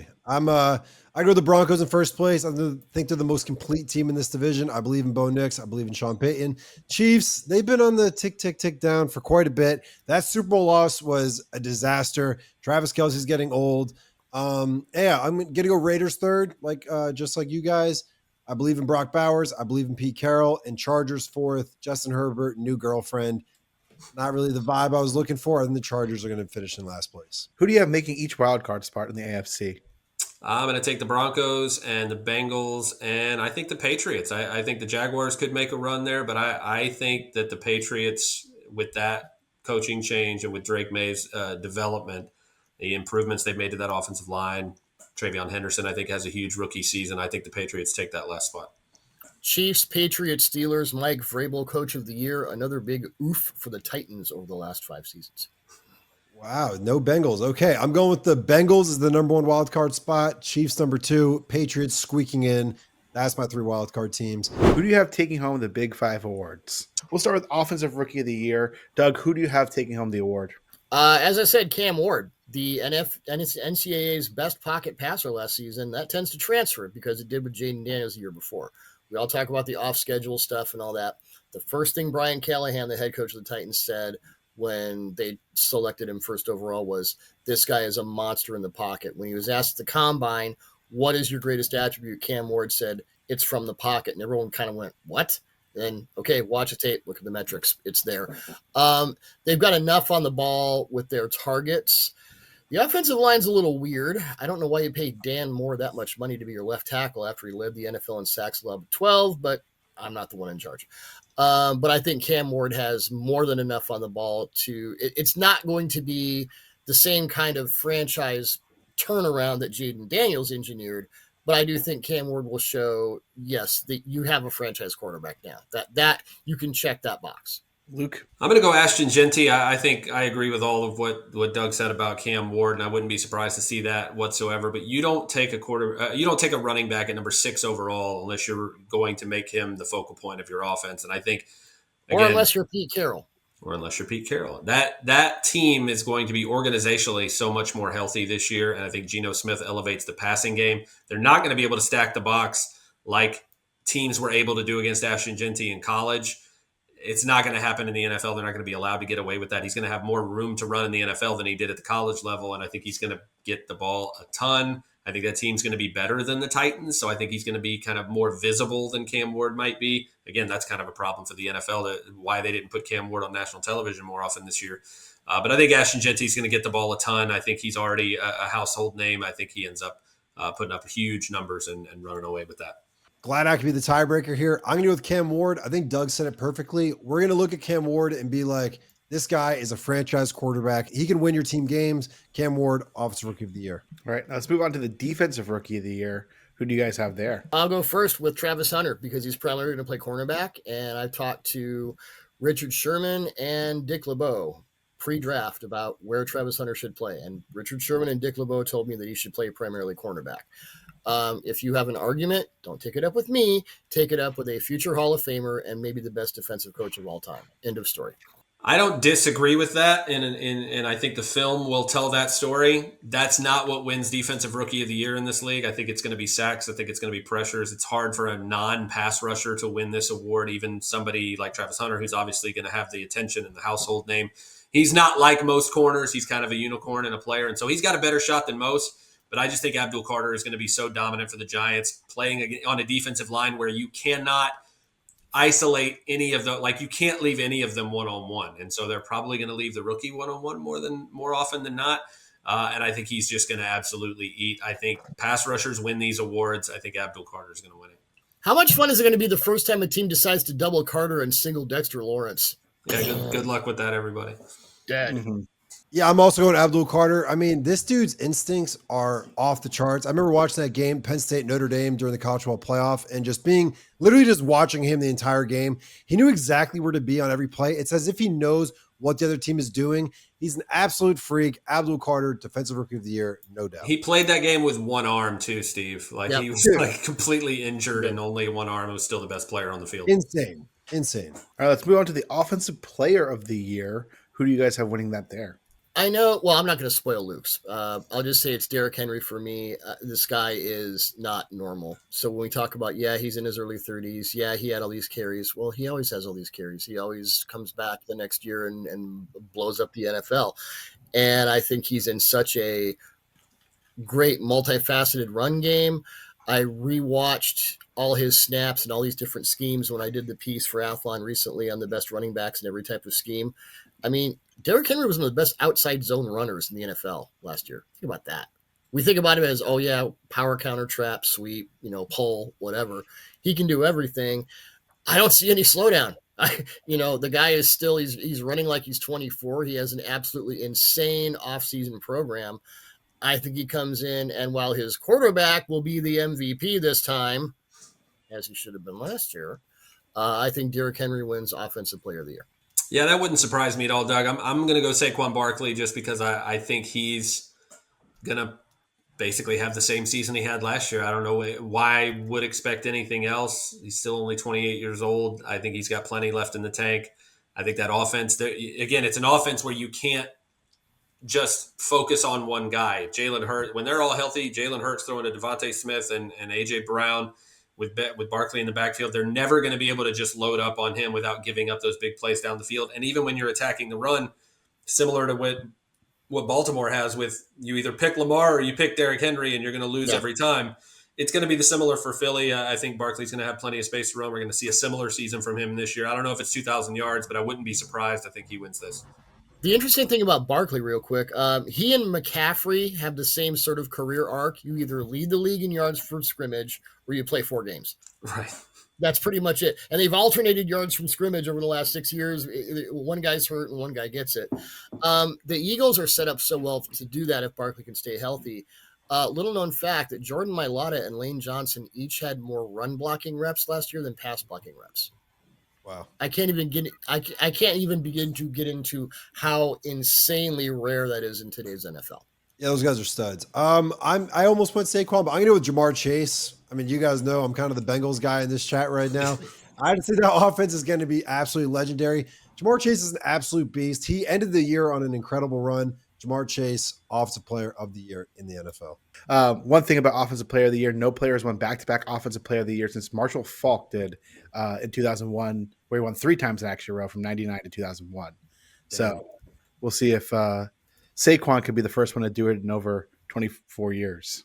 That Marshall Faulk run from 99 to 01 was maybe the best 3-year run for any running back ever. Yeah. Too bad it ended in a Super Bowl loss to the New England Patriots. All right, let's move on to Defensive Player of the Year. Who do you have taking home that award? Myles Garrett, as I said before, I watched last week for another project all of Myles Garrett's reps in which he was double teamed, and the guys doubling him looked outnumbered. He's just not a guy at 270 who moves like he's 240 and hits like he's 300. I don't know what else to say. Best defensive player in football. Yeah, it's the best same non-quarterback, really. Just as far as his elevation over everyone else, I think he's the best non-quarterback in football. Yeah, it's Myles Garrett for me too. I think he might be the most gifted pass rusher in the history of the game. When you look at the physical traits and his ability to maximize them, and actually, because we see guys all the time that are big and fast and explosive and powerful, but they don't ever translate that to be as dominant as those tools should be. Garrett has done that. He has lived up to the ceiling that he has as a physical just athlete, and he's put it all together. He's got the technique. He knows how to close. He knows how to finish. He's the guy that you can slide your protections, you can chip, you can leave the tight end in the back end, and none of it matters. And he's still going to eat. He's still going to have his. And when that happens, you're talking about a guy, like you said, 6'5", 270. We've never seen a guy this athletic, this dominant, who's able to maximize those tools, I don't think, in the game's history. I think he wins it until he feels like stopping. The guys this fast are not that big. The guys this big are not that fast. Exactly. Except for him. I don't know if I'm saying this just to be different, but my vibe check kind of is telling me Max Crosby, Defensive Player of the Year. The guy's an absolute animal, absolute freak. I think Pete Carroll's going to bring some extra juice into that locker room. I think there's going to be some energy that's like, hey, we might be a winning team. I I think Max Crosby is going to do something to get over the top. Max was my pick last year. I picked Max for that last year, so I don't disagree with that. Max Crosby had 18 tackles for loss last season, and they weren't all sacks. He had 7 sacks. He had 11 tackles for loss in the run game. Wow. And he's just all in the mental game, too. If you guys saw Hard Knocks, he's always up in there. He changes the game in so many ways. Obviously, Myles Garrett's probably the better player, but awards don't always reflect who the better player is. So I think it's going to be Max this year. I remember Yannick Ngakoue was like this. The guys who would get effort sacks and effort tackles for loss. Max, he's got great instincts and gap awareness, and he just knows where to go. But he plays as if he's listening to, Slayer with his hair on fire all the time. I respect that. Yeah, he's a beast. And lastly, we got MVP. Who's taking home the ultimate award? Lamar. My God. What more does he have to do? Lamar. He was the best quarterback in the NFL last season by an absolutely crushing margin. And by the way, he was very good in the playoffs too. It's not his fault that Todd Monken's brain fell out of his head for the second straight postseason.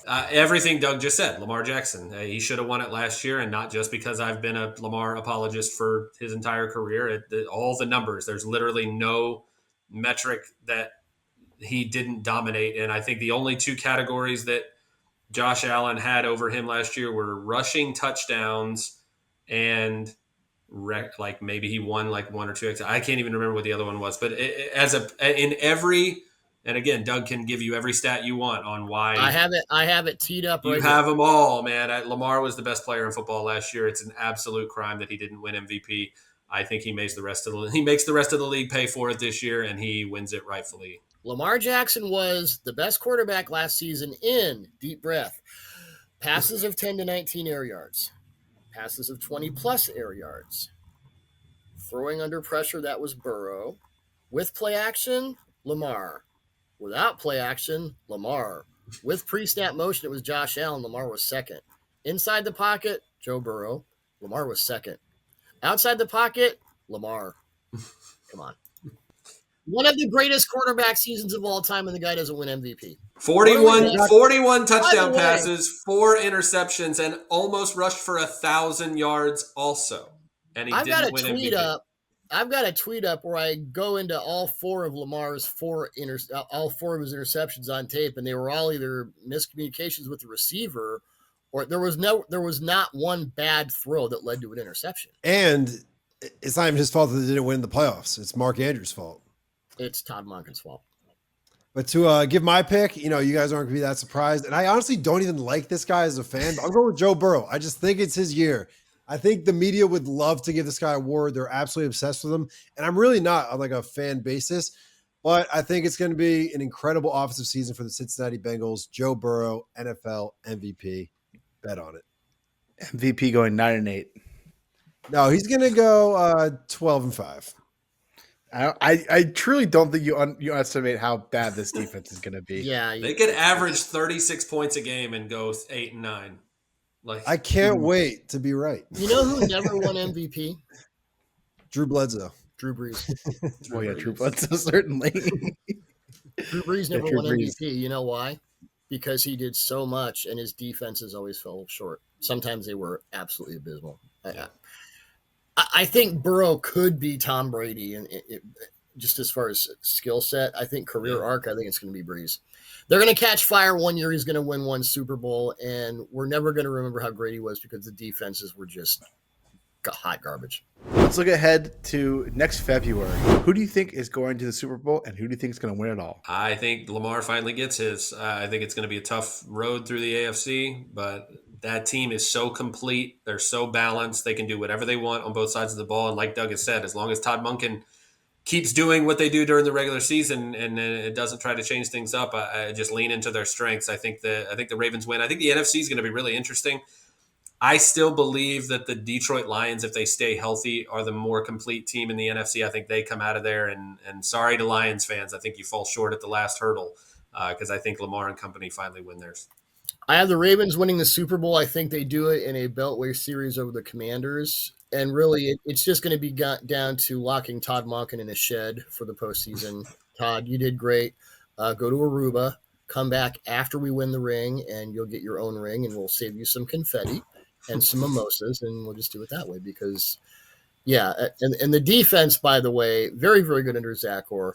They when they moved Kyle Hamilton from sort of all over the place to pure free safety, I believe in week 9. I got to watch tape with him around that time, and I asked him about it, and he said, "Yeah, they're moving me back to free." They went from like 4th highest EPA allowed in the passing game to best.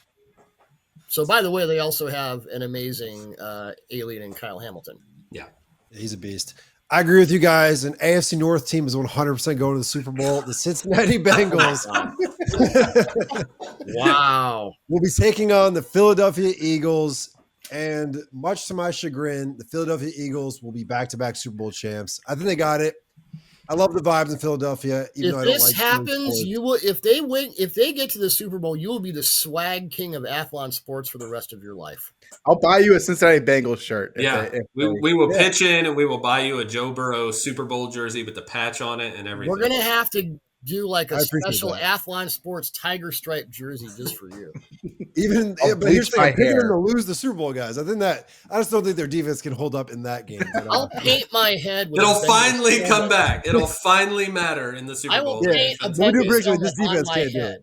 Yeah. So MVP Joe Burrow will lose to Jalen Hurts, man. I'm a big believer in Jalen Hurts in that team. Also, Harry Roseman is obviously the most important component to that franchise, in my opinion. I think he's a step ahead of everybody else. Eagles, Super Bowl champs, back-to-back. Yes, sir.